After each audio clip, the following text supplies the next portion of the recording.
Hello students, स्वागत है magnet brains के हिंदी मीडियम चैनल पर।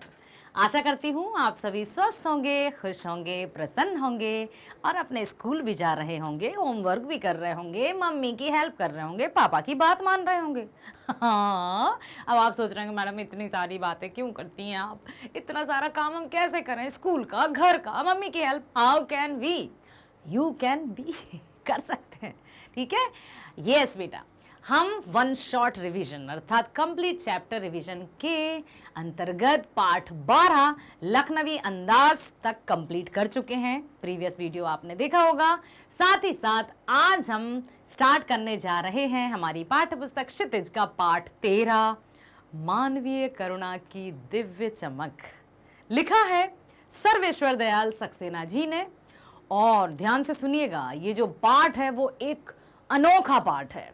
एक ऐसे व्यक्ति की चर्चा है, एक ऐसे व्यक्ति की महानता का वर्णन किया है लेखक सर्वेश्वर दयाल सक्सेना जी ने, जिनका नाम सुनते आप भी चौंक जाएंगे। उनके कार्यों को सुनकर आपको ऊर्जा प्राप्त होगी, साथ ही साथ आपको गर्व महसूस होगा अपने आप पर। जी हाँ बेटा, हम बात कर रहे हैं इस तरह के एक व्यक्ति की जिन्होंने जन्म तो भारत में नहीं लिया था, परंतु अपनी कर्म भूमि भारत को बनाया। ठीक है, ऐसे व्यक्ति के बारे में चर्चा करने से पूर्व हम चलते हैं लेखक परिचय के और देखते हैं लेखक का जन्म कहाँ हुआ, कब हुआ, क्यों उन्होंने ये रचना की जो नाम है मानवीय करुणा की दिव्य चमक, किस आधार पर उन्होंने किया। तो आइए चलते हैं लेखक परिचय पर। सर्वेश्वर दयाल सक्सेना जी को नमन करते हैं, हिंदी के विशिष्ट कवियों को, लेखकों को, रचनाकारों को, कि जिन्होंने अपनी कलम के माध्यम से, अपनी रचना के माध्यम से हम सबको नया आयाम दिया, हम सबको नए मूल्य दिए। साक्षात एक नहीं कि एक ज्योति बनकर आए हमारे जीवन में और हम सबको एक राह दिखाई, उजाला दिखाया, प्रकाश दिखाया। ठीक है, आइए सर्वेश्वर दयाल सक्सेना जी, इनका जन्म हुआ था सन 1927 में जिला बस्ती, उत्तर प्रदेश में। इनकी उच्च शिक्षा इलाहाबाद विश्वविद्यालय से हुई। अध्यापक, आकाशवाणी में सहायक प्रोड्यूसर, दिनमान में उप संपादक और पराग के संपादक रहे। अर्थात ना केवल ये रचना करते थे, बल्कि देखिए आप, ये बहुमुखी प्रतिभा के साहित्यकार थे, मल्टी टैलेंटेड, ऑलराउंडर। सन 1983 में इनका आकस्मिक निधन हो गया। कहते हैं ना कि जो ईश्वर को प्रिय होते हैं वो बहुत जल्दी ईश्वर के पास चले जाते हैं। और बेटा ये भी कहते हैं कि ना स्वर्ग यहाँ है ना नर्क यहाँ है, मतलब नहीं कि यदि अच्छे कर्म करोगे तो ऊपर आपको नर्क में जाना पड़ेगा, स्वर्ग में जाना पड़ेगा। सब कुछ, सारा जो लेखा जोखा है ना, वो इसी जन्म में देना होता है, ऐसा माना जाता है। क्योंकि हम मानव हैं तो मानव मूल्यों का होना हमारे लिए बहुत अनिवार्य है। यदि हम मानव मूल्यों से ओतप्रोत नहीं होंगे तो फिर हमें मानव कहलाने का कोई अधिकार भी नहीं है, है ना। आइए देखते हैं इन्होंने कार्य। कविता संग्रह काठ की घंटियां। काठ मतलब समझते हैं लकड़ी, काठ मीन्स लकड़ी। कुआनो नदी, जंगल का दर्द और खूंटियों पर टंगे लोग। इनकी ये रचना सुनते ही मुझे ऐसा लगता है जैसे खूंटी समझते हैं ना, जैसे दीवार पर कील वील को ठोक दी जाती तो उस पर खूंटियों पर टंगे लोग। क्या रचना होगी, पढ़ना पड़ेगा। उपन्यास है पागल कुत्तों का मसीहा, सोया हुआ जल। साथ ही साथ कहानी संग्रह है लड़ाई, नाटक, बकरी, बाल साहित्य, भोंबों, खोखों, बतूता का जूता, लाख की नाक। हाँ भाई, कृतिका में एक चैप्टर है जॉर्ज पंचम की नाक और इनकी एक रचना है लाख की नाक। लेख संग्रह है चर्चे और चरखे। इतनी सारे बहुमुखी प्रतिभा के धनी हमारे सर्वेश्वर दयाल सक्सेना जी। ये जो पाठ लिखा है इन्होंने, ये इन महान हस्ती के बारे में लिखा है। क्या आपने इनसे पहले, इस चित्र से पहले कभी इनको देखा है? ध्यान से देखिए, आपकी पाठ्य पुस्तक में भी है। क्या आप इनसे परिचित हैं कि ये कौन है? कभी देखा है आपने इनको? नहीं बेटा, बिल्कुल आपका जवाब सही है, नहीं देखा होगा। लेकिन अब आप देखेंगे, सुनेंगे, समझेंगे और मतलब मुझे ये भरोसा है कि आप इनके कार्यों को सराहेंगे, साथ ही साथ इनसे बहुत सारी शिक्षा भी ग्रहण करेंगे। ये है फादर कामिल बुल्के। जी सही सुना आपने, फादर कामिल बुल्के। जन्मे तो थे यूरोप के रेम्स चैपल शहर में, लेकिन अब बताएं आपको नाम से क्या लग रहा है, किस धर्म के थे, ईसाई धर्म के, ठीक है। लेकिन यहाँ भारत कैसे आ गए, क्या हुआ होगा कि भारत आ गए। बहुत इंटेलिजेंट थे, इंजीनियरिंग की पढ़ाई कर रहे थे, चौथे वर्ष में थे, और अचानक से इनके मन में सन्यास लेने की बात आ गई। और सन्यास लेने वाले की एक शर्त मानी जाती है, घर में भरा पूरा परिवार था, ऐसा नहीं कि अकेले थे, मम्मी थी, माताजी थी, बहनें थी, भाई थे, संपन्न सुखी परिवार था, अच्छा भरा पूरा परिवार था। लेकिन इंजीनियरिंग की पढ़ते पढ़ते, पढ़ाई करते करते चौथे साल में इनको सन्यास लेने की सूझ गई। अब माँ ने जैसा बचपन में ही कह दिया था कि लड़का तो हाथ से गया, सुना ये डायलॉग आपने, लड़का तो हाथ से गया। अब माँ ने ऐसा क्यों कहा, किस आधार पर कहा होगा, माँ तो हमारे बिल्कुल रग रग से वाकिफ होती है ना, तो माँ ने कह दिया था। अब जब सन्यास लेने की बारी आई तो जो सन्यास लेता है उसकी एक शर्त मानी जाती है। इनकी शर्त सुनेंगे ना तो चौंक जाएंगे आप। पता है, यूरोप के रैम्स चैपल शहर में ये जन्मे थे, बहुत अच्छे से सब कुछ चल रहा था, सब कुछ बहुत सही चल रहा था। जब सन्यास ली तो इन्होंने शर्त क्या रखी, ध्यान से सुनिएगा। इन्होंने शर्त रखी कि मैं अपना देश छोड़कर भारत में बसना चाहता हूं। सब सुनकर दंग रह गए कि क्या हुआ इस लड़के को, क्यों। लेकिन चूंकि सन्यास लेने वाले की एक शर्त मानी ही जाती है, इसलिए उनकी शर्त को मानना पड़ा और वे भारत आ गए। अब क्यों क्या हुआ होगा, मतलब क्यों उन्होंने भारत आने की शर्त रख ली, और वो भी ये सब नहीं कि सिर्फ घूमने के लिए जाना है या भ्रमण करने के लिए जाना है। उन्होंने कहा कि मैं बाकी का जीवन भारत में ही रहकर बिताऊंगा, मानना पड़ी, ठीक है। अब क्या हुआ, भारत आए तो ना केवल वे भारत में आकर बस गए, लेकिन क्यों आए भारत, पहले तो ये बताइए, क्या क्या सुना होगा उन्होंने भारत के बारे में, जो भारत की संस्कृति से इतना प्रभावित हुए कि अपना देश छोड़कर भारत में आकर बसने की बात कही। यहाँ की संस्कृति, सभ्यता, रीति रिवाज, एकता, धर्मनिरपेक्षता और जो गुण हैं उन सब के बारे में उन्होंने सुना, पढ़ा, तो भारत से, भारत भूमि से इतने प्रभावित हुए कि इन्होंने कहा कि मुझे तो भारत जाना है। अब सुनिए, भारत तो आ गए, लेकिन ऐसा नहीं कि भारत में आ गए, घर वर लिया और बस आराम से रह रहे हैं। भारत आकर इन्होंने हिंदी भाषा को हृदय से सम्मान दिया। कब पता चला हमें, पढ़ेंगे हम बहुत डिटेल में, कि इन्होंने सबसे पहले हिंदी से एमए किया, फिर हिंदी से पीएचडी की, फिर इन्होंने हिंदी में राम कथा उत्पत्ति और विकास रचना की, साथ ही साथ ईसाई का रहता ना धर्म ग्रंथ बाइबल, उसका भी हिंदी में अनुवाद किया। मातरलिंग के एक नाटक है ब्लू बर्ड, उसका भी हिंदी में अनुवाद किया नीलपंछी के नाम से। ना केवल इन्होंने बहुत सारी रचनाएं की, ना केवल अनुवाद किए, बल्कि हिंदी भाषा को मातृभाषा बनाने के लिए अथक प्रयास भी किए। आपको पता है ना, हिंदी हमारी मातृभाषा है, सॉरी, उन्होंने राष्ट्रभाषा बनाने के लिए अथक प्रयास किए। तो हिंदी हमारी राजभाषा है, राष्ट्रभाषा नहीं है। राजभाषा और राष्ट्रभाषा में अंतर क्या है वो भी मैं आपको बताऊंगी, ठीक है। तो उन्होंने ये सब किया, और स्वभाव से एकदम शांत, सरल, शीतल, इतना, मतलब तभी तो लेखक ने टाइटल दिया ना, मानवीय करुणा की दिव्य चमक। जहां रहते ही, जिनको देखते ही देवदार की छाया, देवदार की ठंडी शीतल छाया सा आभास होता था, ऐसे थे फादर कामिल बुल्के। जिनके पास जाते ही सब अपने दुख दर्द भूल जाते थे, ऐसे थे फादर कामिल बुल्के। हर एक जो कभी कर्म से विमुख हो जाए तो उनको देखते ही सबको कर्म याद आ जाता था, ऐसे थे फादर कामिल बुल्के। जो ममता, वात्सल्य एक माँ के हृदय में होती है, वो इनके हृदय में भी थी, ऐसे थे फादर कामिल बुल्के।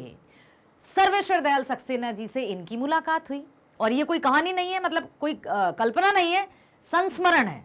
संस्मरण समझते हैं क्या होता है, कहानी तो कल्पना में लिखी जाती है, ठीक है। संस्मरण मीन्स वास्तविक घटनाओं पर आधारित पुरानी यादों को याद में रखकर संस्मरण लिखा जाता है। संस्मरण स्मृतियों से बनता है, और स्मृतियों की विश्वसनीयता इसे महत्वपूर्ण बनाती है। जितना अधिक स्मृतियों में विश्वसनीयता होगी, संस्मरण उतना ही महत्वपूर्ण होगा, ठीक है। तो यहाँ पर लेखक ने लेखक इनको अपने बड़े भाई की तरह मानते थे। जब लेखक के पुत्र का जन्म हुआ, अन्नप्राशन कराते हैं ना, छोटे बच्चे को मुंह जूठा करवाया जाता है, तो लेखक ने फादर कामिल बुल्के के हाथों से अपने बेटे का अन्नप्राशन कराया था। अब जब आप पढ़ेंगे ना पाठ को, तो वहाँ बिल्कुल स्पष्ट रूप में लिखा है पहली दूसरी लाइन में कि लेखक फादर को जहरबाद से नहीं मरना चाहिए था। जहरबाद एक बीमारी होती है, गैंग्रीन कहा जाता है, एक फोड़ा हो जाता है, और उस समय शायद उसका इलाज नहीं था, इसलिए उनकी मृत्यु हुई। लेखक ने कहा कि एक ऐसे इतने अच्छे इंसान के लिए ऊपर वाले ने ऐसी मृत्यु का विधान क्यों दिया। लेखक शिकायत करते हैं परमात्मा से कि जो स्वयं एक मानवीय करुणा की दिव्य चमक था, जो स्वयं शीतल छाया सा प्रतीत होता था, जो स्वयं सबके लिए करुणा और प्रेम रखता था अपने मन में, उसके लिए इस तरह की मृत्यु क्यों। प्रश्न करते हैं परमात्मा से लेखक, और उन्हीं की यादों में उन्होंने ये संपूर्ण चैप्टर हमारे समक्ष रखा। अब देखिए, कभी क्रोध नहीं करते थे वे, कभी किसी ने उनको क्रोध करते हुए ही नहीं देखा था, लेकिन जब कोई हिंदी की जरा सी भी निंदा करता था, और जहां रहकर, मतलब नहीं कि जहां हम रहते हैं उसी थाली में खाते हैं, उसी में छेद करते हैं, इससे बड़ा मतलब लानत है ऐसे लोगों पर। कदापि इस तरह के भाव नहीं लाना है। हम जो हैं, सबसे पहले हमें अपने आप से प्रेम करना है, अपने परिवार से प्रेम करना है, अपने घर से प्रेम करना है, अपने समाज से प्रेम करना है, अपने विद्यालय से प्रेम करना है, अपने राष्ट्र से प्रेम करना है। और दूर के ढोल तो सुहावने लगते ही हैं। अरे मेरे पास कुछ नहीं हो, देखो उसके पास कितना अच्छा, अरे मेरा स्कूल ऐसा, वो स्कूल कितना, सब ऐसा ही है। तो जो हमारे पास है हमें उसका सम्मान करना है। और जिस थाली में खाते हैं, यदि उसी थाली में छेद किया तो हम किसी के कभी हो ही नहीं सकते, क्योंकि हम हमारे ही नहीं है, तो किसी के क्या होंगे। समझ आया। तो यहां पर उन्होंने यही है कि जब किसी के मुख से भारतवासियों द्वारा ही हिंदी भाषा की निंदा जब वो सुनते थे, तो उनको बड़ा आवेश में देखा गया था कि कैसे लोग हैं जो जहां रह रहे हैं, जिस भाषा का प्रयोग कर रहे हैं, उसको तो सम्मान से पूजा जाना चाहिए। हिंदी भाषा की बात कर रहे हैं। हिंदी के तो इतने बड़े प्रेमी थे कि मैं मतलब जब भी ये पाठ पढ़ाती हूँ आपको, या जब भी कुछ इस तरह की इनसे रिलेटेड कोई चर्चा आती है, तो मन एकदम भाव विभोर हो जाती हूँ। इतने महान विभूति, इतने महान व्यक्तित्व के धनी फादर कामिल बुल्के, विदेशी होते हुए, ईसाई धर्म के होते हुए, जो कि इंग्लिश ही उनका प्रमुख भाषा रहती है, हिंदी से इतना प्रेम, हिंदुस्तान से इतना प्रेम, और सब कुछ उन्होंने हिंदी के लिए किया, हिंदुस्तान के लिए किया। और अंत में जब इनकी मृत्यु हुई, तो इन्होंने कहा था कि मसीही विधि से मेरा अंतिम संस्कार किया जाए, लेकिन उच्चारण हिंदी में किया जाए। धन्य थे वे जो हिंदी और हिंदुस्तान के लिए इतना प्रेम रखते थे। नतमस्तक हैं हम इनके सामने कि ऐसे वीर सपूत को भारत जननी ने अपनी गोद में समाया। समझ आया। ये है ऐसी कहानी फादर कामिल बुल्के की। आइए चलते हैं, ध्यान से सुनिएगा। प्रस्तुत पाठ में लेखक ने फादर बुल्के के जीवन का चित्रांकन किया है। फादर बुल्के का जन्म बेल्जियम के रैम्स चैपल शहर में हुआ था। वे इंजीनियरिंग की पढ़ाई छोड़ने के बाद पादरी बनने की विधिवत शिक्षा ले रहे थे। पादरी मतलब समझते हैं, फादर। भारतीय संस्कृति के प्रभाव में आकर भारत आ गए। बुल्के के पिता व्यवसायी थे, एक भाई पादरी था तथा एक परिवार के साथ रहकर काम करने वाला था। एक बहन भी थी जिसने बहुत दिन बाद शादी की। माँ की उन्हें बहुत याद आती थी। उनकी चिट्ठियां अक्सर उनके पास आती रहती थीं। उन पत्रों को वो अपने मित्र रघुवंश को हमेशा दिखाते रहते थे। और देखते हैं, भारत में उन्होंने जिसेट संघ में 2 साल तक पादरियों के बीच रहकर धर्माचार्य की शिक्षा प्राप्त की। 9-10 वर्ष दार्जिलिंग में रहकर अध्ययन कार्य किया। कोलकाता में रहते हुए बीए तथा इलाहाबाद से एमए की परीक्षाएं उत्तीर्ण की। हिंदी से उनका अत्यधिक लगाव रहा। उन्होंने प्रयाग विश्वविद्यालय के हिंदी विभाग से सन 1950 शोध प्रबंध रामकथा उत्पत्ति और विकास लिखा। रांची में सेंट जेवियर्स कॉलेज के हिंदी तथा संस्कृत विभाग के विभाग अध्यक्ष भी के रूप में भी उन्होंने काम किया। बुल्के ने मातरलिंग के प्रसिद्ध नाटक ब्लू बर्ड का रूपांतर नील पंछी के नाम से किया। समझ में आया बेटा? कि उन्होंने भारत में आकर सिर्फ यही नहीं किया कि आकर बस गए और बस काम, मतलब वहाँ से आ गए और हम भारत में आ गए। यहाँ पर आकर उन्होंने हिंदी के प्रति अपना प्रेम प्रकट किया। कहाँ कहाँ किया, समझ में आया ना अभी? कि राम कथा उत्पत्ति और विकास, साथ ही साथ उन्होंने पढ़ाई की, फिर हिंदी विभाग के वे अध्यक्ष भी रहे। और यहाँ लिखा है कि प्रसिद्ध नाटक ब्लू बर्ड का रूपांतर भी नीलपंछी के नाम से किया। हिंदी के प्रति इतना लगाव, इतनी सारी कार्य उन्होंने यहाँ पर आकर किए। और क्या किया? इतना ही नहीं, बाइबल का हिंदी अनुवाद किया तथा एक हिंदी अंग्रेजी कोश भी तैयार किया। कोश मतलब समझते हैं? डिक्शनरी। समझ में आया बेटा? अंग्रेजी और हिंदी शब्दकोश, कोश भी तैयार किया। इतना सब कुछ किया उन्होंने हमारी राजभाषा हिंदी के लिए, हमारी भारतीय भाषा हिंदी के लिए। वे भारत में रहते हुए 2-4 बार ही बेल्जियम गए अपने देश, सिर्फ 2-4 बार, जबकि कितने साल वे रहे भारत में? 47 वर्ष, 47 ईयर्स, बहुत लंबा पीरियड होता है। लेखक का परिचय बुल्के से इलाहाबाद में हुआ, जो कि दिल्ली आने पर भी बना रहा। जब लेखक इलाहाबाद में थे, फादर कामिल बुल्के भी इलाहाबाद में थे, तो वहाँ उनकी भेंट हुई होगी, और भेंट इतनी मजबूत हुई कि जब लेखक दिल्ली आ गए और फादर बुल्के भी दिल्ली आ गए, तब भी उनका मधुर संबंध बना रहा।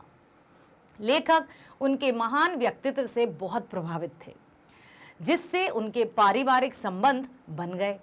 अब उनका जो व्यक्तित्व था वो इतना प्रभावी था कि लेखक उनसे प्रभावित हो गए, उनकी बातों से, उनके व्यक्तित्व से, उनके आचरण से।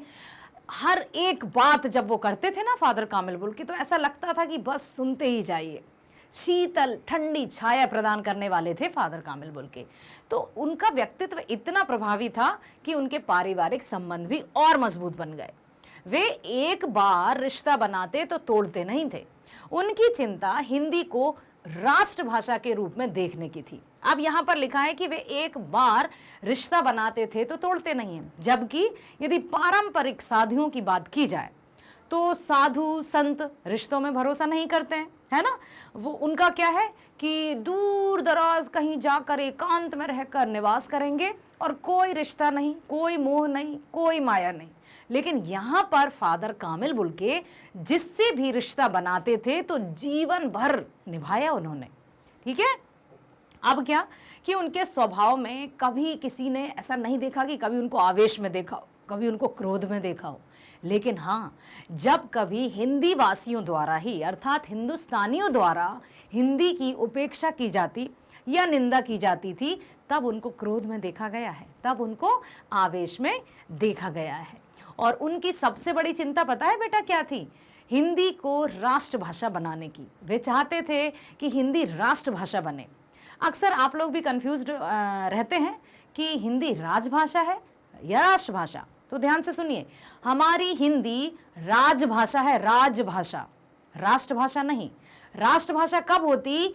जबकि संपूर्ण राज्यों द्वारा उसको मातृभाषा के रूप में स्वीकार लिया जाता, संपूर्ण राज्यों द्वारा। ठीक है, उसको प्राथमिकता दी जा रही होती है। परंतु आज हम जानते हैं ना कि भारत के ऐसे कई प्रदेश हैं जहाँ पर हिंदी मातृभाषा नहीं है, जहाँ हिंदी प्रथम भाषा नहीं है। इसलिए राजकाज की भाषा तो हिंदी हो गई, लेकिन मातृभाषा या राष्ट्रभाषा हिंदी नहीं हो पाई है। उनका यही प्रयास रहा, जीवन पर्यंत यही प्रयास रहा कि काश हिंदी राष्ट्रभाषा के रूप में और सुशोभित हो जाए।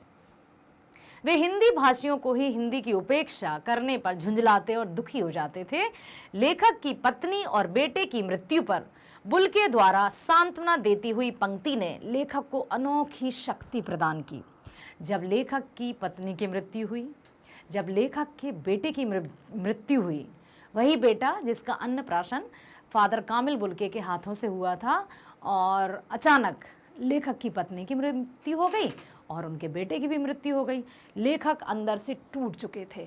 ऐसी स्थिति में फादर कामिल बुल्के ने ही अपना ढांढस भरा हाथ और सांत्वना प्रदान की लेखक को, तब कहीं जाकर लेखक स्वयं को संभाल पाए। ठीक है?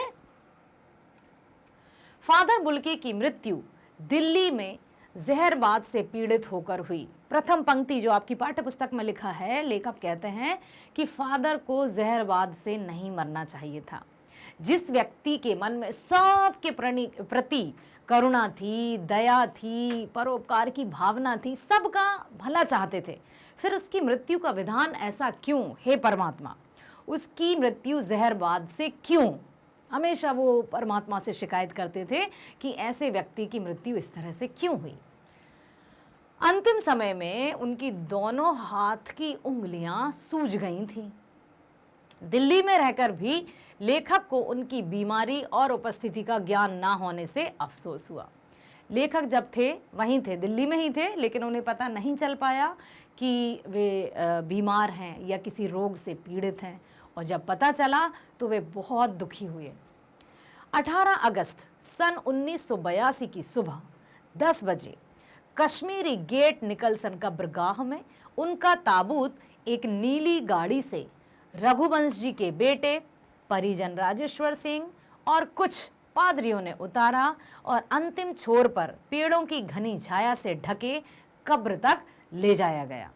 अब यहाँ पर पता है एक और बात क्या लिखा है लेखक ने बेटा? बहुत अच्छी बात कही है कि उस समय जब लेखक ने देखा कि उनकी मृत्यु के बारे में कोई सूचना नहीं मिली तो वे बहुत दुखी हुए, और अंतिम पैराग्राफ में उन्होंने बहुत अच्छी बात लिखी है कि उस समय जब फादर की मृत्यु हुई तो नम आंखों को गिनना स्याही फैलाने के जैसा था। इसका तात्पर्य आप बताएंगे कि क्यों ऐसा लेखक ने कहा? सोचिएगा। वहां उपस्थित लोगों में कौन कौन थे? जैनेन्द्र कुमार, विजयेंद्र स्नातक, अजित कुमार, डॉक्टर निर्मला जैन, इलाहाबाद के प्रसिद्ध वैज्ञानिक डॉक्टर सत्यप्रकाश, डॉक्टर रघुवंश, मसीही समुदाय के लोग और पादरी गण थे। फादर बुल्के के मृत शरीर को कब्र पर लिटाने के बाद रांची के फादर पास्कल तोयना ने मसीही विधि से अंतिम संस्कार किया और सबने श्रद्धांजलि अर्पित की। लेखक के अनुसार फादर ने सभी को जीवन भर अमृत पिलाया, फिर भी ईश्वर ने उन्हें जहरवाद द्वारा मृत्यु देकर अन्याय किया। यही बात फिर आ गई यहाँ पर कि लेखक ने कहा कि जिसने अपने संपूर्ण जीवन में सबको अमृत पिलाया, सबके दुखों को हरा, है ना, दुखों में एकदम बड़े भाई की तरह, परिवारजनों की तरह ढाल बनकर खड़े रहे, फिर उसके लिए जहर का विधान क्यों? जहरबाद से क्यों उनकी मृत्यु हुई? लेखक फादर को ऐसे सघन वृक्ष की उपमा देते हैं जो अपनी घनी छाया, फल, फूल और गंध से सबका होने के बाद भी अलग और सर्वश्रेष्ठ था।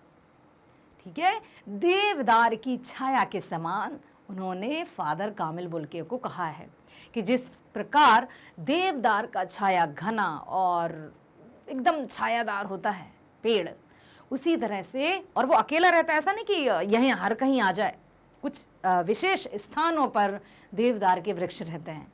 तो उसी प्रकार से यहाँ लिखा है कि फादर कामिल बुल्के भी एक विशेष व्यक्तित्व के धनी थे, और जहाँ भी वे रहते थे ऐसा लगता था कि अपने व्यवहार से, अपने व्यक्तित्व से सबके हृदय पर, सबके दिलों पर राज करते हैं, और एक बिल्कुल अनोखा सा एक व्यक्तित्व जिसकी छवि, जिसका स्मरण होते ही व्यक्ति में सकारात्मक ऊर्जा का प्रभाव होता था।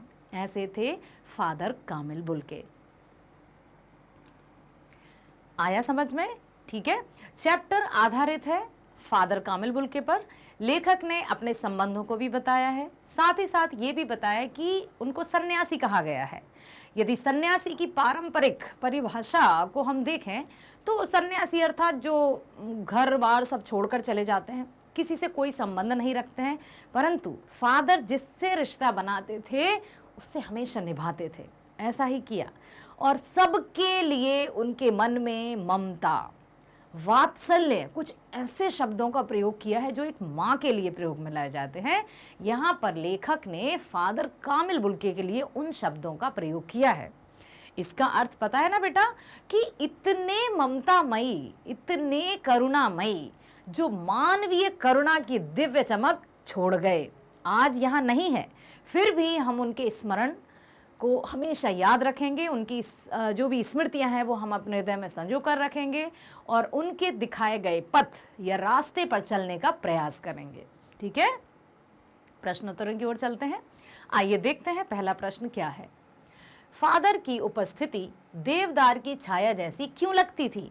अभी अभी बताया आपको कि देवदार का वृक्ष कैसा होता है, घना, सघन, ठीक है, जो छाया प्रदान करता है, जो ठंडी शीतलता प्रदान करता है।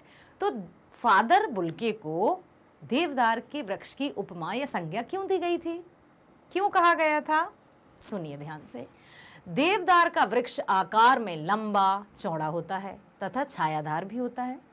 फादर बुल्के का व्यक्तित्व भी कुछ ऐसा ही है। जिस प्रकार देवदार का वृक्ष वृहदाकार होने के कारण लोगों को छाया देकर शीतलता प्रदान करता है। अब यहाँ पर लिखा है बेटा वृहदाकार, पता है इसका, बहुत बड़ा, वृहद मीन्स विशाल, ठीक है, शीतलता भी प्रदान करता है, छाया भी प्रदान करता है। ठीक उसी प्रकार फादर बुल्के भी अपने शरण में आए लोगों को आश्रय देते थे तथा दुख के समय में सांत्वना के वचनों द्वारा उनको शीतलता प्रदान करते थे। इसलिए लेखक ने उनको देवदार की छाया जैसा कहा है। क्लियर? चलते हैं अगले प्रश्न की ओर। फादर बुल्के भारतीय संस्कृति के एक अभिन्न अंग हैं। किस आधार पर ऐसा कहा गया है? लेखक ने ऐसा क्यों कहा है कि फादर बुल्के भारतीय संस्कृति के अभिन्न अंग हैं? अभिन्न मतलब समझते हैं, भिन्न मीन्स अलग, अभिन्न मीन्स बिल्कुल एक। भारतीय संस्कृति से जो अलग नहीं हो सकते या भारतीय संस्कृति से हम फादर बुल्के को अलग देख ही नहीं सकते, वे तो उसी के संपूरक हैं। तो लेखक ने ऐसा क्यों कहा, जबकि वे तो भारत में नहीं जन्मे थे? बता सकते हैं आप कि ऐसा क्यों कहा बेटा लेखक ने कि वे भारतीय संस्कृति के अभिन्न अंग हैं, जो कभी अलग नहीं हो सकते, जो कभी भारतीय संस्कृति से भिन्न नहीं हो सकते। Yes, okay. सबसे बड़ा, ओके, वेरी नाइस कि आपने कहा कि सबसे बड़ा उदाहरण तो वो ये कि वे अपना देश छोड़कर भारत में आकर बस गए। वेरी गुड, बहुत बढ़िया। और क्यों वे भारत में आकर बसे? उन्होंने भारत के इतिहास, रीति रिवाज, धर्म, संस्कृति सबके बारे में सुना होगा संभवतः, तभी उनके मन में भारत में आकर बसने की इच्छा जागी होगी। ठीक है, आइए देखते हैं। फादर बुल्के को भारतीय संस्कृति का अभिन्न अंग इसलिए कहा गया है क्योंकि वे बेल्जियम से भारत आकर यहाँ की संस्कृति में पूरी तरह रच बस गए थे। वे सदा यह बात कहते थे कि अब भारत ही मेरा देश है, भारत ही मेरी भूमि है। भारत के लोग ही उनके लिए सबसे अधिक आत्मीय थे। वे भारत की सांस्कृतिक परंपराओं को पूरी तरह आत्मसात कर चुके थे। आत्मसात मतलब समझते हैं बेटा, पूरी तरह से उसको अपने अंदर बसा लेना, और ना केवल बसा लेना किसी भी बात को या आचरण को या संस्कृति को, बल्कि उसी पर चलना। अधिकतर बहुत बड़ी बड़ी बातें करना, सुनते हैं हम कि ऐसा करना चाहिए, ये अच्छा होता है, वो अच्छा होता है, बहुत सारी बातें करते हैं। लेकिन इतनी सारी बातें, इतनी ढेर सारी बातें सुनने के साथ साथ क्या हम उन ढेर सारी बातों को मस्तिष्क और अपने मन में बसा लेते हैं? ओके, यदि ढेर सारी 100 में से यदि हमने 80 बातों को सुना बहुत ध्यान से, तो क्या 80 की 80 बातों को हम आत्मसात करके उन्हीं पर चलते हैं? बताइए। नहीं? हाँ, बिल्कुल सही जवाब दिया और ईमानदारी से जवाब दिया आपने, इसके लिए तालियां बजा लेते हैं। यस, कि कुछ इतना सुनते हैं तब इतना ग्रहण कर पाते हैं, जब इतना ग्रहण किया तो इतने का हम अनुसरण कर पाते हैं। चलो ठीक है, यदि इतना भी हमने अनुसरण कर लिया ना, इतना भी हमने आत्मसात कर लिया, तो हम अच्छे व्यक्ति बन सकते हैं, सभ्य नागरिक बन सकते हैं, भारत की उन्नति विकास में सहयोगी बन सकते हैं। ठीक है, तो उन्होंने क्या किया कि पूरी तरह से भारतीय संस्कृति को आत्मसात कर लिया था। ठीक है, फादर हिंदी को राष्ट्रभाषा के रूप में प्रतिष्ठित करने के लिए बहुत से प्रयास किए उन्होंने।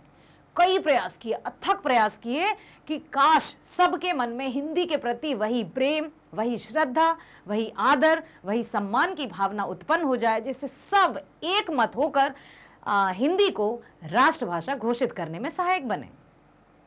हिंदी के समृद्धि के लिए ब्लू बर्ड तथा बाइबल का हिंदी रूपांतरण भी किया उन्होंने। ठीक है, बाइबल का हिंदी रूपांतरण आप देख सकते हैं, सर्च करिएगा कि गूगल पर आप देखेंगे बाइबल का हिंदी रूपांतरण बाय फादर कामिल बुल्के, अवश्य मिल जाएगा आपको। ठीक है, वे भारतीय संस्कृति के अनुरूप ही वसुदैव कुटुंबकम की भावनाओं से ओतप्रोत थे कि सब के लिए, हम सब के लिए, एक दूसरे के लिए, भाईचारे की भावना के लिए हम सबको मिलजुल कर रहना है, तभी हम एक दूसरे के सहायक भी बन सकते हैं और आगे आने वाली सपोज कोई मुश्किल आती हैं, कठिनाइयाँ आती हैं। एक बार और कहा था ना मैंने, प्रीवियस वीडियो में सुना होगा आपने, कि जीवन है तो संघर्ष है। यदि हम कहें कि परमात्मा हमें कोई कठिनाई मत देना, कोई परेशानी मत देना, कुछ मत देना, इसका मतलब हम जीवित नहीं हैं। यदि जीवन है तो संघर्ष है, जीवन है तो हर एक स्थिति का, हर एक परिस्थिति का, चाहे वो हमारे अनुकूल हो चाहे हमारे प्रतिकूल हो, उसका सामना हमें करना होगा। क्लियर? अगला प्रश्न, पाठ में आए उन प्रसंगों का उल्लेख कीजिए जिनसे फादर बुल्के का हिंदी प्रेम प्रकट होता है। इससे पहले वाले प्रश्न में हमने क्या देखा? भारतीय संस्कृति। अब क्या प्रश्न पूछ रहा है कि हिंदी के प्रति उनका प्रेम प्रकट होता है, वो बताइए कि कहां आपको लगा कि फादर कामिल बुल्के हिंदी से अत्यधिक प्रेम करते थे। ठीक है, फादर बुल्के के हिंदी प्रेम के कई प्रसंग इस पाठ में आए हैं। जैसे इलाहाबाद में फादर बुल्के परिमल नाम की साहित्यिक संस्था से जुड़े थे। वे वहां हिंदी भाषा व साहित्य से संबंधित गोष्ठियों में सम्मिलित होते हुए गंभीर बहस करते थे। अब फिर एक बात कहूंगी मैं यहाँ पर, बहस करने का अर्थ लड़ाई या किसी की बात का कटाक्ष या किसी भी तर्क को कुतर्क में परिवर्तित करना कतई नहीं होता है। बहस वही कर पाते हैं जो बुद्धिमान होते हैं। ठीक है, बहस मतलब ये नहीं कि मैंने ऐसा किया, नहीं मैंने ऐसा नहीं किया, ये बहस नहीं होती है। मान लीजिए हम किसी रचना के प्रति या किसी की बात को हम समर्थन नहीं दे रहे हैं, तो हमें बताना होगा तर्क सहित कि हम क्यों नहीं दे रहे हैं, ताकि और जो सुनने वाले ऑडियंस रहते हैं वो उस बात से सहमत हो। बहस का मतलब समझते हैं आप? अपने तर्कों को इस आधार पर हमें रखना होता है कि जो सामने वाले ने जो बात कही है वो भी ये लगे कि हाँ नहीं नहीं, बात में दम है, बात में वजन है। कहते हैं ना, बात में दम है भाई। अब दम या वजन मतलब बात कोई भारी तो नहीं हो गई 1 क्विंटल या 10 क्विंटल की। ठीक है, तो ये होता है कि वो बहस करते थे क्योंकि वो हर एक, उन्होंने हिंदी से संबंधित संपूर्ण जानकारी प्राप्त कर ली थी और बहुत अधिक वे समर्पित भी रहते थे। इसलिए जो भी गोष्ठियां समझते हैं, सेमिनार्स, ठीक है, जहां कहीं भी सेमिनार्स होते थे तो वो अपनी राय अवश्य रखते थे और बहस भी करते थे। वे लेखकों की रचनाओं पर अपनी स्पष्ट राय और सुझाव भी देते थे। वे सड़क पर जा रहे लेखकों के पास साइकिल से उतरकर पहुंच जाते थे और उनकी रचनाओं पर बातचीत करते। फादर बुल्के ने हिंदी में शोध भी किया जिसका विषय था पीएचडी। ठीक है, उन्होंने शोध मतलब पीएचडी भी हिंदी में किया। विषय क्या था?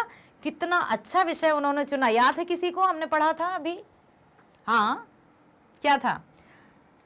राम कथा उत्पत्ति और विकास। इस पर उन्होंने शोध किया, इस पर उन्होंने पीएचडी की।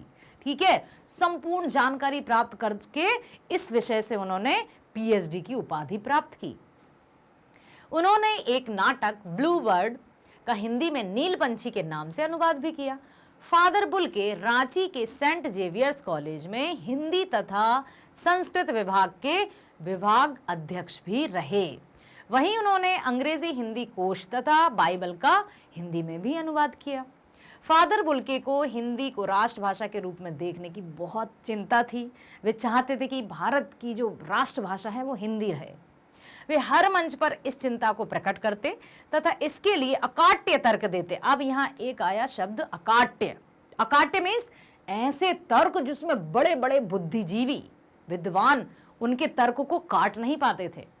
हाँ में ही सिर हिलाना पड़ता था कि हाँ फादर सही कह रहे हैं। तो ऐसे तर्क जो अकाट्य रहते थे, जिनको कोई भी काट नहीं सकता था। वे हिंदी वालों द्वारा ही हिंदी की उपेक्षा पर दुखी होते थे। वही ना कि हम जिस थाली में खाते हैं उसी में छेद करें, तो ये कहाँ का न्याय है, ये कहाँ की ईमानदारी है।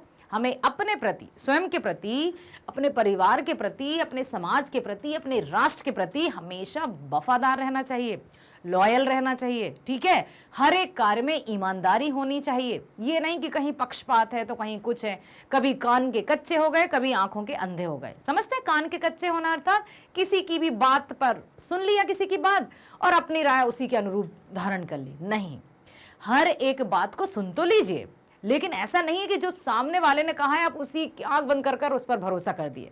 उसकी तह तक जाइए, यदि वह सही है तब जाकर हमें उनसे कुछ बताना होगा, अन्यथा हम कान के कच्चे हो जाएंगे। तो कभी भी आपको बेटा कान के कच्चे और आंखों के अंधे नहीं होना है। बहुत बुद्धिजीवी हैं आप, आराम से शिक्षा ग्रहण कीजिए, और जितनी शिक्षा के नज़दीक हम जाएंगे, शिक्षा के जितने पास हम आएंगे, उतने ही हमारी ये अंधविश्वास या इस तरह की धारणाएं जो बिल्कुल निम्न धारणाओं में गिनती की जाती है, उनसे हम दूर होते जाएंगे। शिक्षा तो वो कुंजी है जो सफलता के सारे रास्ते खोल देती है। ठीक है, अकाट्य तर्क का मतलब समझे ना, ऐसे तर्क जो दूसरे काट नहीं पाते थे। चौथा प्रश्न, इस पाठ के आधार पर फादर कामिल बुल्के की जो छवि उभरती है उसे अपने शब्दों में लिखिए। क्या लगा था आपको, याद है कैसे थे फादर कामिल बुल्के? यदि फादर कामिल बुल्के का नाम मैं आपसे कहूं कि बताइए बेटा, आंख बंद कर लीजिए, बुक में नहीं देखना है, जस्ट फॉर 1 मिनट ओनली, कि यदि आप 1 मिनट के लिए आंख बंद करके सोचेंगे तो क्या बताएंगे आप कि फादर कामिल बुल्के कैसे थे? यस, हाँ, कम ऑन बोलिए। भूरी दाढ़ी थी, नीली आंखें थी, और सफेद चोगे से ढकी एक निर्मल सी काया थी, शरीर था। बहुत बढ़िया। फादर बुल्के एक निष्काम कर्म योगी थे। निष्काम का मतलब यहाँ ये नहीं कि क्या वो काम नहीं करते थे, निष्काम मीन्स कामना रहित, जिसके मन में कोई लालसा ना हो, कोई इच्छा ना हो कि मुझे ये चाहिए वो चाहिए धन दौलत के प्रति। ठीक है, वे लंबे, गोरे, भूरी दाढ़ी व नीली आंखों वाले चुंबकीय आकर्षण से युक्त सन्यासी थे। एक शब्द आया चुंबकीय आकर्षण। चुंबक क्या होता है? मैग्नेट। अरे मैग्नेट ब्रेन्स भी तो चुंबकीय आकर्षण के साथ आपका स्वागत करता है हमेशा। तो उनका जो व्यक्तित्व था वो चुंबकीय आकर्षण से युक्त थे। कैसा कि जो भी उनको एक बार सुन लेता था उसको बार बार उन्हीं को सुनने की इच्छा होती थी, और उनकी बातों को सब सहर्ष स्वीकार करते थे और उन बातों पर अमल भी करते थे। सबसे बड़ी बात, सुनना अलग बात है, अमल करना बहुत बड़ी बात है। तो जो भी व्यक्ति बड़े हों या युवा हों, लेखक हों, है ना, वो हमेशा साइकिल से जाते थे और जो भी रचनाकार रहते थे, लेखक रहते थे, उनसे उनके बारे में चर्चा करते थे कि भाई बताओ क्या लिखा तुमने, किस तरह से आपने रचना की। तो सब सहर्ष उनको अपनी अपनी रचनाओं के बारे में बताते थे, और लेखकों को फादर कामिल बुल्के जो भी राय देते थे उसको वे सहर्ष स्वीकार करते थे, क्योंकि उनका व्यक्तित्व इतना आकर्षक था कि हर एक व्यक्ति उनकी तरफ खिंचा चला आता था।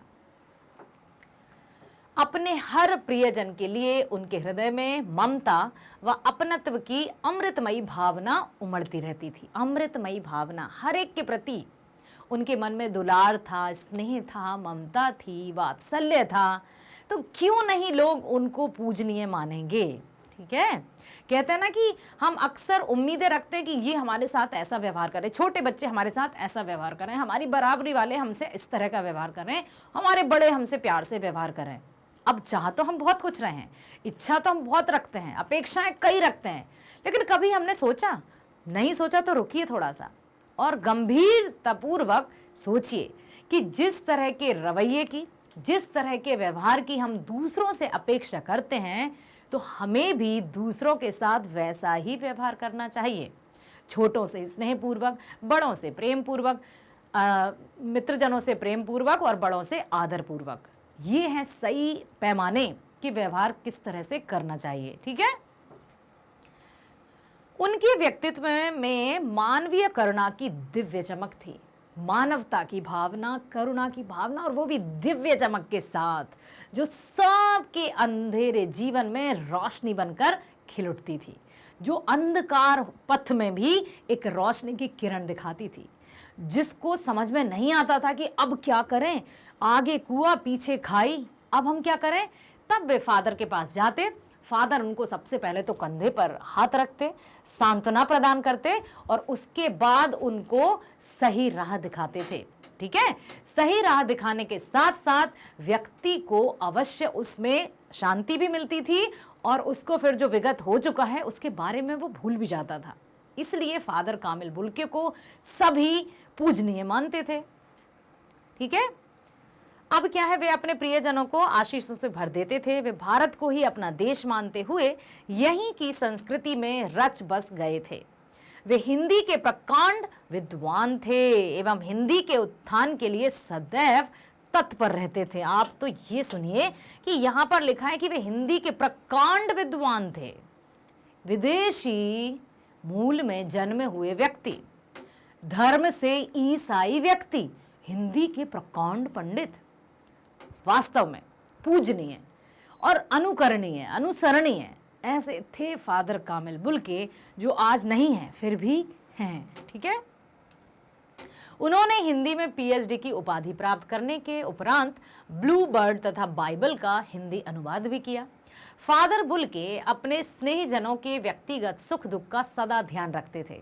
किसको क्या हो रहा है, ऐसा नहीं कि सुख के सब साथी दुख में न कोई, या फिर वो है सुख में सुमिरन सब करे दुख में करे ना कोई, और जो सुख में सुमिरन करे तो दुख काहे को होई।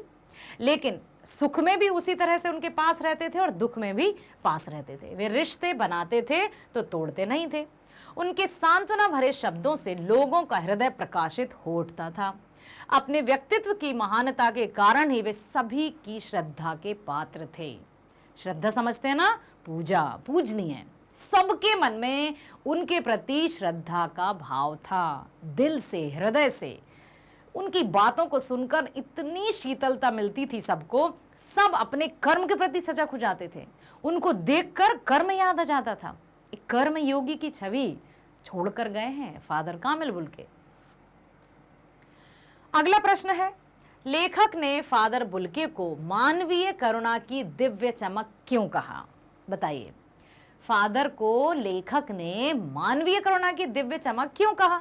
लेखक ने फादर को मानवीय करुणा की दिव्य चमक इसलिए कहा क्योंकि फादर के हृदय में मानव मात्र के प्रति करुणा की असीम भावना विद्यमान थी। असीम, जिसकी कोई सीमा ना हो, करुणा की भावना थी। हर एक के दुख दर्द को सुनते, उसका सुनकर उसको सांत्वना प्रदान करते। साथ ही साथ ये नहीं कि चलो अब मैंने सांत्वना दे दी है, अब वो अपना काम करे, अब वो अपने दुख की बात है, मैं क्या करूं। जब तक उसके मन को ठंडक ना पहुंच जाए, जब तक उसके मन को शीतलता ना मिल जाए, तब तक वे उसके साथ रहते थे। उनके मन में अपने हर एक प्रियजन के लिए ममता, अपनत्व की भावना उमड़ती रहती थी। वे लोगों को अपने आशीषों से भर देते थे। उनकी आंखों की चमक में असीम वात्सल्य तैयार रहता था। वे लोगों के सुख दुख में शामिल होकर उनके प्रति सहानुभूति प्रकट भी करते थे तथा उन्हें सांत्वना भी देते थे। लोगों का कष्ट उनसे देखा ही नहीं जाता था। किसी को दुख में देखकर वे स्वयं दुखी हो जाते थे। कहा ना लेखक ने कि खुशी में खुश होते थे, निर्लिप्त भाव से लीन हो जाते थे। जहां कहीं हंसी मजाक चल रहा हो, वे ज्यादा हंसी मजाक नहीं करते थे। लेकिन ऐसा नहीं कि कोई हंसी मजाक कर रहा है तो फिर वहां से ऐसा खिन्न मन से वहां से अलग हो गए। रहते वही थे, निर्लिप्त, शामिल। उनमें शामिल मतलब आप अपना काम करो, मुझे कोई आपत्ति नहीं है। इस तरह के व्यक्तित्व के धनी हैं।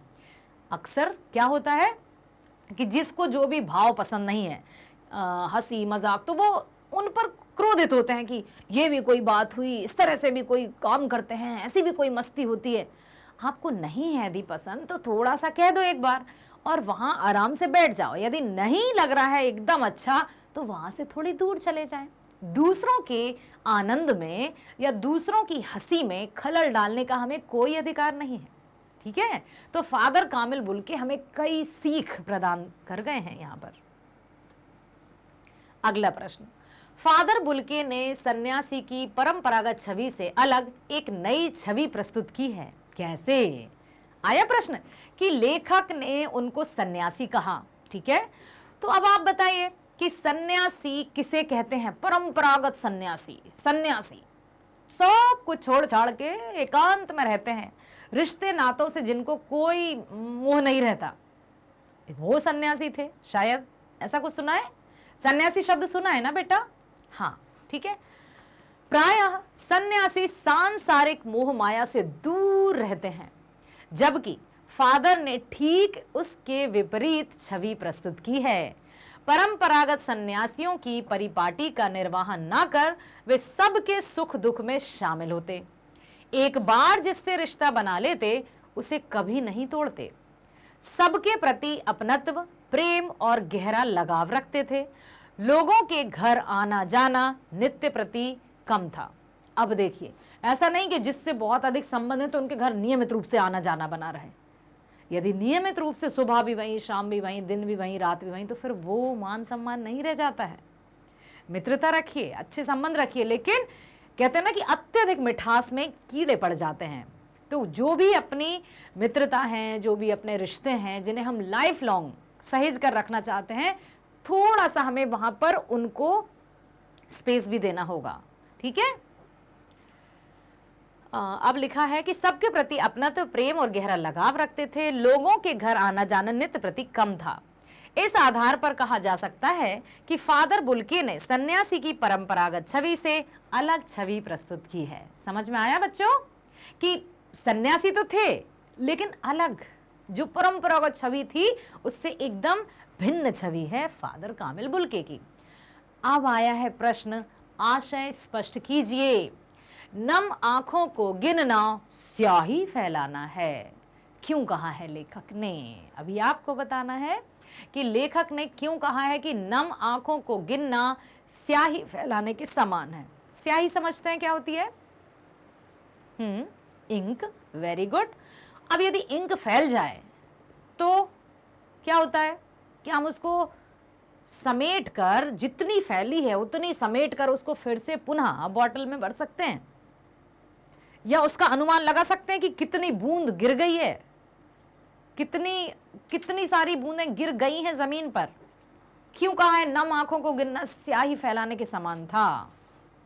हाँ, फादर ने कभी सोचा भी नहीं था कि उनकी मृत्यु पर रोने वालों की संख्या इतनी अधिक होगी। जब फादर की मृत्यु हुई ना बेटा, तो अनगिनत लोगों की आंखें नम हुई, अनगिनत लोगों की आंखों से आंसू बहे। ठीक है। प्रस्तुत पंक्ति का आशय है कि फादर बुल्के की मृत्यु पर वहां उपस्थित नम आंखों वाले व्यक्तियों के नामों का उल्लेख करना सिर्फ स्याही को बर्बाद करना है। बिल्कुल, क्योंकि इतने लोगों की आंखें नम थी, इतने लोगों की आंखों से आंसू बहे जब फादर बुल्के की मृत्यु हुई, कि लेखक ने कहा कि किसका नाम लिखूं, कितना नाम लिखूं, कितनी स्याही और करूं, मतलब लिखते लिखते मैं थक ही जाऊंगा। ठीक है, अर्थात अनगिनत लोगों की आंखों से आंसू बहे। कहने का आशा है कि आंसू बहाने वालों की संख्या इतनी अधिक थी कि उसे गिनना संभव ही नहीं था। क्लियर? एक और है, आशय स्पष्ट कीजिए। फादर को याद करना एक उदास शांत संगीत को सुनने जैसा है। फादर को जब भी याद करते हैं तो ऐसा क्यों लगता है कि उदास शांत संगीत को सुनने जैसा है। उदास भी है, शांत भी है और संगीत भी है। ऐसा क्यों कहा लेखक ने कि जब भी उनको याद करते हैं? क्योंकि लेखक ने क्या कहा है कि अब तो वे नहीं रहे, उनकी मृत्यु हो चुकी है, तो उनको याद करना उदास शांत संगीत को सुनने जैसा क्यों है बेटा? प्रस्तुत पंक्ति का आशय है कि जिस प्रकार एक उदास शांत संगीत को तो सुनते समय हमारा मन गहरे दुख में डूब जाता है, वातावरण में एक अवसाद भरी निस्तब्ध शांति छा जाती। निस्तब्ध समझते हैं? एकदम पिन ड्रॉप, जैसे नहीं कि पिन ड्रॉप साइलेंट, मतलब हमें यहाँ वहाँ का कोई भान नहीं रहता है, उसी में खो जाते हैं, उसी की यादों में हम चले जाते हैं, डूब जाते हैं, लीन हो जाते हैं। तो जब जब लेखक उनको याद करते हैं तो बस उसी गहराई के साथ उनकी बहुत सारी बातों को याद करते हैं और अंत में वो बहुत दुखी भी हो जाते हैं कि क्यों परमात्मा ने उनके लिए जहर का विधान रखा। जिसने सबके लिए अमृत बरसाया, जिसने सबके जीवन में अमृत घोला, उसके लिए जहरवाद क्यों? ठीक है। और हमारी आंखें, वातावरण में एक अवसाद भरी निस्तब्ध शांति छा जाती है और हमारी आंखें अपने आप ही नम हो जाती हैं। ठीक वैसी ही दशा फादर बुल्के को याद करते समय होती है, क्योंकि वे नहीं हैं और लेखक का उनसे जुड़ाव काफ़ी था। लेखक ने यह भी कहा है कि जो भी उनसे मिलता था, यदि वो आज वर्तमान में होते और हम और आप मिल रहे होते ना, तो हमारी भी वही स्थिति होती जो आज लेखक की है और अन्य व्यक्तियों की थी। ठीक है। अगला प्रश्न है, आपके विचार से बुल्के ने भारत आने का मन क्यों बनाया होगा? फादर बुल्के ने भारत आने का मन क्यों बनाया होगा? और भी तो कई देश हैं, या फिर अपने देश में रहकर इंजीनियरिंग के छात्र थे, इतने इंटेलिजेंट थे, परिवार भी भरा पूरा था, फिर भारत आने का मन क्यों बनाया? बताइए, क्या सुन लिया होगा उन्होंने? यस, संस्कृति, रीति रिवाज, परंपराएं, धर्म। और आइए देखते हैं। हमारे विचार से फादर बुल्के ने भारत के प्राचीन एवं गौरवपूर्ण इतिहास तथा यहाँ की सभ्यता, संस्कृति, जीवन दर्शन, सत्य, अहिंसा, प्रेम, धर्म, त्याग तथा ऋषि मुनियों से प्रभावित होकर ही भारत आने का मन बनाया होगा। आप सब जानते हैं ना बेटा, भारत को विश्व गुरु के रूप में भी जाना जाता था, भारत को सोने की चिड़िया भी कहा जाता था। तो भारत सिर्फ ऐसा नहीं है कि हमें भारत पर गर्व करना है क्योंकि हमने यहाँ जन्म लिया है। बेटा, भारत विश्व में एक अनूठी छवि लिए हुए है आज भी। जब कोई विदेशी मूल में जन्म हुआ व्यक्ति भारत से इतना प्रभावित होता है कि वो अपनी जन्मभूमि छोड़कर यहाँ पर रहता है, कर्म भूमि बना लेता है, साथ ही साथ यहाँ पर रहकर सिर्फ शांतिपूर्वक अपने आप में लीन नहीं रहता, बल्कि भारतीय संस्कृति के प्रति मतलब एक ऐसी निष्ठा, एक कर्तव्य, साथ ही साथ हमारी जो हिंदी है, हिंदुस्तानी भाषा, उसको राष्ट्रभाषा बनाने के लिए अथक प्रयास भी करता है। कुछ तो बात होगी ना भारत में। यस, कुछ तो बात है, इसलिए हम कहते हैं कि हमें भारत पर गर्व है और अपने आप को बिल्कुल गौरवान्वित महसूस करते रहिए कि हम भारतीय हैं। ठीक है। अगला प्रश्न, बहुत सुंदर है मेरी जन्मभूमि, रेम्स चैपल।